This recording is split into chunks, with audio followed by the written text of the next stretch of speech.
ओम शांति। 23 फरवरी 2026 के ईश्वरीय महावाक्य। पहले सुनते हैं मुरली के मुख्य पॉइंट्स। बाबा ने कहा, आधा कल्प से तुम देह अभिमान में रहने के आदती बन गए हो, इसलिए देही अभिमानी हो रहना भूल जाते हो। तभी तो बाप घड़ी घड़ी कहते हैं, सदैव याद रखो हम आत्मा हैं और हमें एक बाप को ही याद करना है। फिर बाबा ने एक फरमान देते हुए कहा, इन आँखों से जो कुछ देखते हो वह सब तो खत्म हो जाना है, इसलिए इस कब्रिस्तान को भूलते जाओ। कोई भी देहधारी को याद नहीं करो। माया के तूफान तो बहुत आएंगे, इनसे डरना नहीं है, ना ही कर्मेंद्रियों से कोई ऐसा कर्म करना है। तूफान तब आते हैं जब तुम बाप को भूल जाते हो। और लास्ट में बाबा ने कहा, यह संगम युग है ही सर्व की चढ़ती कला का युग। इस समय सब चढ़ जाते हैं। यह याद की यात्रा कल्प में एक ही बार होती है। जितना तुम याद करेंगे, पवित्र रहेंगे और स्वदर्शन चक्र फिराते रहेंगे, उतना ऊंच पद पाएंगे। अब सुनते हैं महावाक्यों को विस्तार से। बाबा ने कहा, मीठे बच्चे, यह संगम युग है, चढ़ती कला का युग। इसमें सभी का भला होता है, इसलिए कहा जाता, चढ़ती कला तेरे भाने सर्व का भला। प्रश्न, बाबा सभी ब्राह्मण बच्चों को बहुत बहुत बधाइयाँ देते हैं, क्यों? उत्तर, क्योंकि बाबा कहते, तुम मेरे बच्चे मनुष्य से देवता बनते हो। तुम अभी रावण की जंजीरों से छूटते हो। तुम स्वर्ग की राजाई पाते हो, पासविद ऑनर बनते हो, मैं नहीं। इसलिए बाबा तुम्हें बहुत बहुत बधाइयाँ देते हैं। तुम आत्माएं पतंग हो, तुम्हारी डोर मेरे हाथ में है। मैं तुम्हें स्वर्ग का मालिक बनाता हूँ। गीत, आखिर वह दिन आया आज। ओम शांति। यह अमर कथा कौन सुना रहे हैं? अमर कथा कहो, सत्यनारायण की कथा कहो, व तिजरी की कथा कहो, तीनों मुख्य हैं। अभी तुम किसके सामने बैठे हो और कौन तुमको सुना रहे हैं? सत्संग तो इसने भी बहुत किए हैं। वहाँ तो सब मनुष्य देखने में आते हैं, कहेंगे फलाना सन्यासी कथा सुनाते हैं, शिवानंद सुनाते हैं। भारत में तो ढेर सत्संग है, गली गली में सत्संग है। माताएं भी पुस्तक उठाए बैठ सत्संग करती हैं। तो वहाँ मनुष्य को देखना पड़ता है, लेकिन यहाँ तो वंडरफुल बात है। तुम्हारी बुद्धि में कौन है? परमात्मा। तुम कहते हो अभी बाबा सामने आया हुआ है, निराकार बाबा हमको पढ़ाते हैं। मनुष्य कहेंगे वह ईश्वर तो नाम रूप से न्यारा है। बाप समझाते हैं कि नाम रूप से न्यारी कोई चीज़ है नहीं। तुम बच्चे जानते हो, यहाँ कोई भी साकार मनुष्य नहीं पढ़ाते हैं। और कहाँ भी जाओ, सारी वर्ल्ड में साकार ही पढ़ाते हैं। यहाँ तो सुप्रीम बाप है, जिसको निराकार गॉड फादर कहा जाता है। वह निराकार साकार में बैठ पढ़ाते हैं। यह बिल्कुल नई बात हुई। जन्म बाई जन्म तुम सुनते आए हो, यह फलाना पंडित है, गुरु है, ढेर के ढेर नाम हैं। भारत तो बहुत बड़ा है। जो भी कुछ सिखाते हैं, समझाते हैं, वह मनुष्य ही हैं। मनुष्य ही शिष्य बने हुए हैं। अनेक प्रकार के मनुष्य हैं। फलाना सुनाते हैं, हमेशा शरीर का नाम लिया जाता है। भक्ति मार्ग में निराकार को बुलाते हैं कि हे पतित पावन आओ। वही आकर बच्चों को समझाते हैं। तुम बच्चे जानते हो कि कल्प कल्प सारी दुनिया जो पतित बन जाती है, उनको पावन करने वाला एक ही निराकार बाप है। तुम यहाँ जो बैठे हो, तुम्हारे में भी कोई कच्चे हैं, कोई पक्के हैं, क्योंकि आधा कल्प तुम देह अभिमानी बने हो। अब देही अभिमानी इस जन्म में बनना है। तुम्हारी देह में रहने वाली जो आत्मा है, उनको परमात्मा बैठ समझाते हैं। आत्मा ही संस्कार ले जाती है। आत्मा कहती है ऑर्गन्स द्वारा कि मैं फलाना हूँ, परंतु आत्म अभिमानी तो कोई है नहीं। बाप समझाते हैं, जो इस भारत में सूर्यवंशी चंद्रवंशी थे, वही इस समय आकर ब्राह्मण बनेंगे, फिर देवता बनेंगे। मनुष्य देह अभिमानी रहने के आदती हैं, देही अभिमानी रहना भूल जाते हैं। इसलिए बाप घड़ी घड़ी कहते हैं देही अभिमानी बनो। आत्मा ही भिन्न भिन्न चोला लेकर पार्ट बजाती है। यह हैं उनके ऑर्गन्स। अब बाप बच्चों को कहते हैं मन मना भव। बाकी सिर्फ गीता पढ़ने से कोई राज्य भाग्य थोड़े ही मिल सकता है। तुमको इस समय त्रिकालदर्शी बनाया जाता है। रात दिन का फर्क हो गया है। बाप समझाते हैं मैं तुमको राजयोग सिखाता हूँ। श्री कृष्ण तो सतयुग का प्रिंस है। जो सूर्यवंशी देवताएं थे उनमें कोई ज्ञान नहीं। ज्ञान तो प्रायलोप हो जाएगा। ज्ञान है ही सद्गति के लिए। सतयुग में दुर्गति में कोई होता ही नहीं। वह है ही सतयुग। अभी है कलयुग। भारत में पहले सूर्यवंशी 8 जन्म, फिर चंद्रवंशी 12 जन्म। यह एक जन्म अभी तुम्हारा सबसे अच्छा जन्म है। तुम हो प्रजापिता ब्रह्मा मुखवंशावली। यह है सर्वोत्तम धर्म।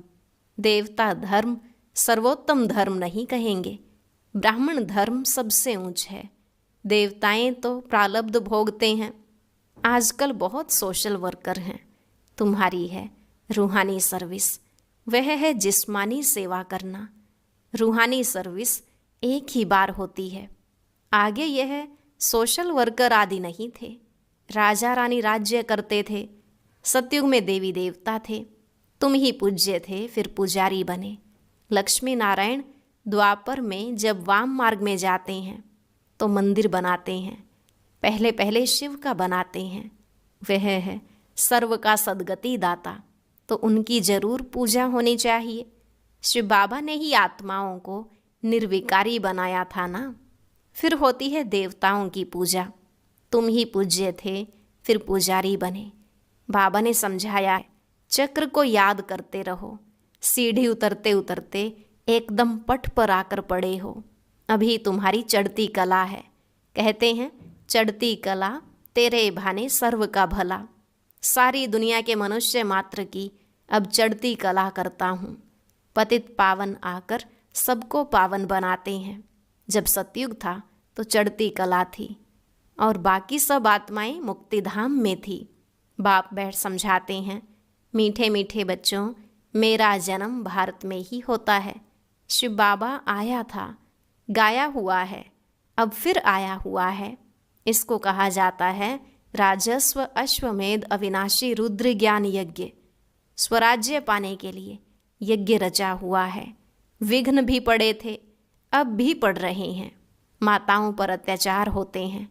कहते हैं बाबा हमको यह निर्वस्त्र करते हैं, हमको यह छोड़ते नहीं हैं। बाबा हमारी रक्षा करो।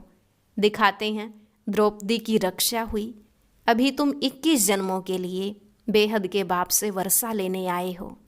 याद की यात्रा में रहकर अपने को पवित्र बनाते हो। फिर विकार में गए तो खलास, एकदम गिर पड़ेंगे। इसलिए बाप कहते हैं पवित्र जरूर रहना है। जो कल्प पहले बने थे वही पवित्रता की प्रतिज्ञा करेंगे। फिर कोई पवित्र रह सकते हैं, कोई नहीं रह सकते हैं। मुख्य बात है याद की। याद करेंगे, पवित्र रहेंगे और स्वदर्शन चक्र फिराते रहेंगे तो फिर ऊंच पद पाएंगे। विष्णु के 2 रूप राज्य करते हैं ना, परंतु विष्णु को जो शंख रूप दे दिया है वह देवताओं को नहीं है, लक्ष्मी नारायण को भी नहीं था। विष्णु तो सूक्ष्म वतन में रहते हैं। उनको चक्र के नॉलेज की दरकार नहीं है। वहाँ मूवी चलती है। अभी तुम जानते हो कि हम शांति धाम के रहने वाले हैं। वह है निराकारी दुनिया। अब आत्मा क्या चीज़ है वह भी मनुष्य मात्र नहीं जानते। कह देते आत्मा सो परमात्मा। आत्मा के लिए कहते हैं एक चमकता हुआ सितारा है जो भ्रिकुटी के बीच रहता है।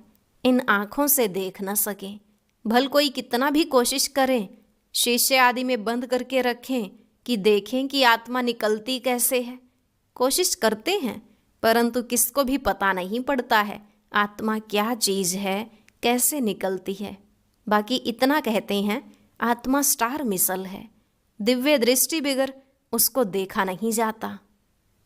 भक्ति मार्ग में बहुतों को साक्षात्कार होता है, लिखा हुआ है, अर्जुन को साक्षात्कार हुआ, अखंड ज्योति है। अर्जुन ने कहा, हम सहन नहीं कर सकते। बाप समझाते हैं, इतना तेजोमय आदि है नहीं।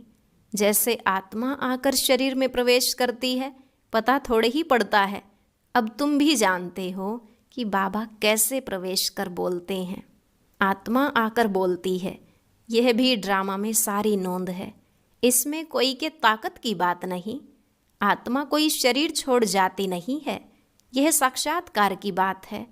वंडरफुल बात है ना। बाप कहते हैं, मैं भी साधारण तन में आता हूँ। आत्मा को बुलाते हैं ना। आगे आत्माओं को बुलाकर उनसे पूछते भी थे। अभी तो तमो प्रधान बन गए हैं ना। बाप आते ही इसलिए हैं कि हम जाकर पतितों को पावन बनाएं। कहते भी हैं 84 जन्म। तो समझना चाहिए कि जो पहले आए हैं उन्होंने ही जरूर 84 जन्म लिए होंगे। वह तो लाखों वर्ष कह देते हैं। अब बाप समझाते हैं, तुमको स्वर्ग में भेजा था, तुमने जाकर राज्य किया था।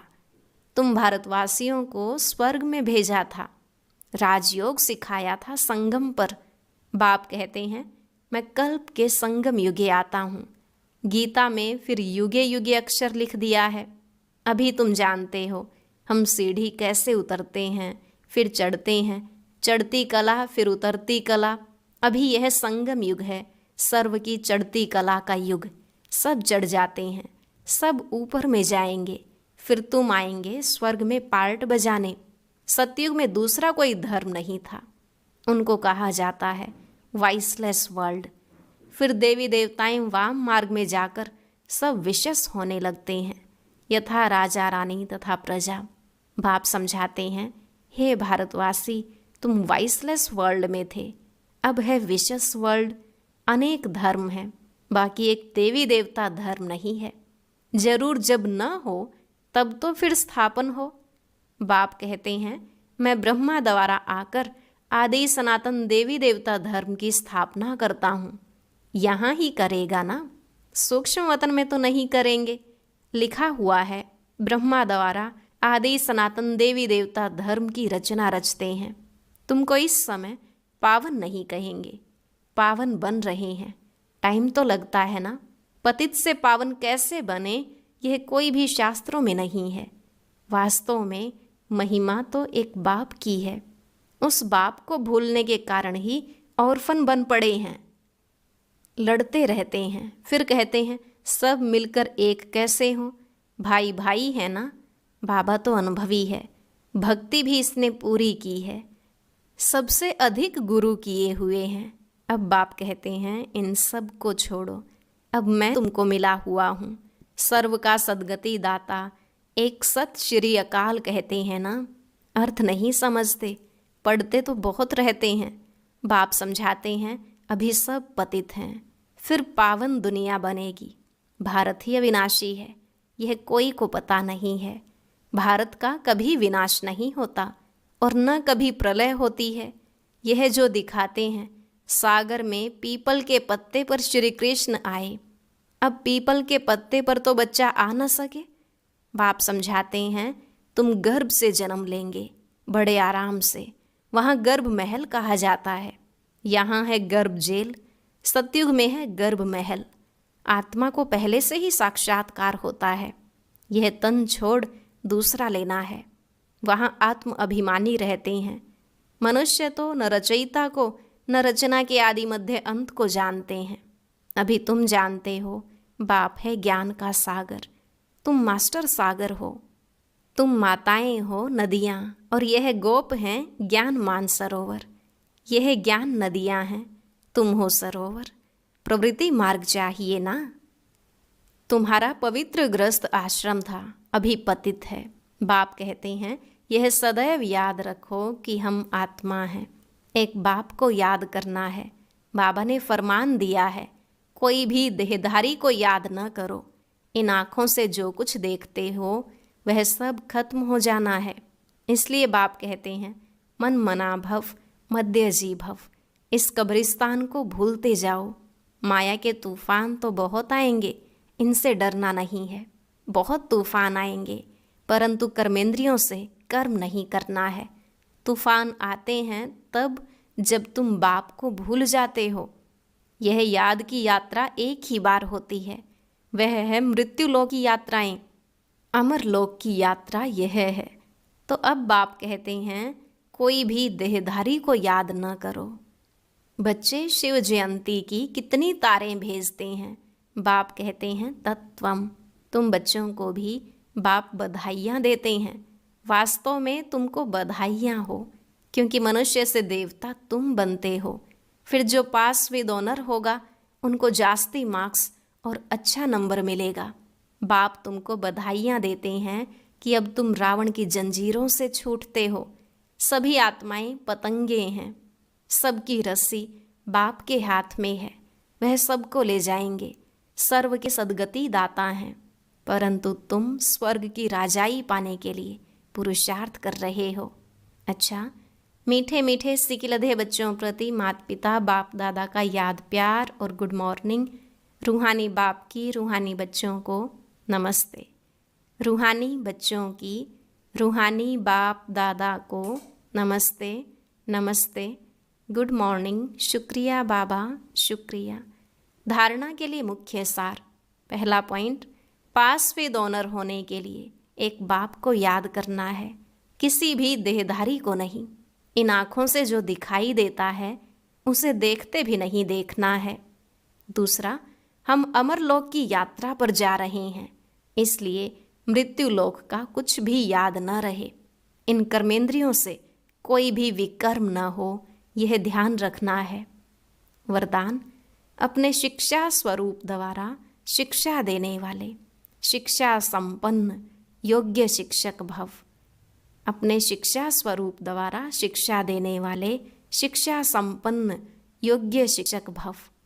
बाबा ने कहा, योग्य शिक्षक उसे कहा जाता है जो अपने शिक्षा स्वरूप द्वारा शिक्षा दे। उनका स्वरूप ही शिक्षा संपन्न होगा। उनका देखना चलना भी किसको शिक्षा देगा। जैसे साकार रूप में कदम कदम पर हर कर्म शिक्षक के रूप में प्रैक्टिकल में देखा, जिसको दूसरे शब्दों में चरित्र कहते हैं। किसी को वाणी द्वारा शिक्षा देना तो कॉमन बात है, लेकिन सभी अनुभव चाहते हैं, तो अपने श्रेष्ठ कर्म श्रेष्ठ संकल्प की शक्ति से अनुभव कराओ। स्लोगन, संकल्पों की सिद्धि प्राप्त करने के लिए आत्मशक्ति की उड़ान भरते चलो। संकल्पों की सिद्धि प्राप्त करने के लिए आत्मशक्ति की उड़ान भरते चलो। अव्यक्त इशारे, एकता और विश्वास की विशेषता द्वारा सफलता संपन्न बनो। संगठन को एकता के सूत्र में पिरोने के लिए वाणी की शक्ति पर विशेष ध्यान दो। वाणी सदा निर्मल हो, कम बोलो, धीरे बोलो और मीठा बोलो। सम्मानजनक बोल ही बोलो। अभी तक साधारण बोल ज़्यादा हैं, अलौकिक बोल हों, फरिश्तों के बोल हों, हर बोल मधुर हो।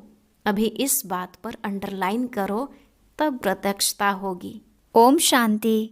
आज बाबा ने मुरली में पतंग और डोर का जिक्र किया है, तो उस पर आधारित एक सुंदर गीत बनाया गया है।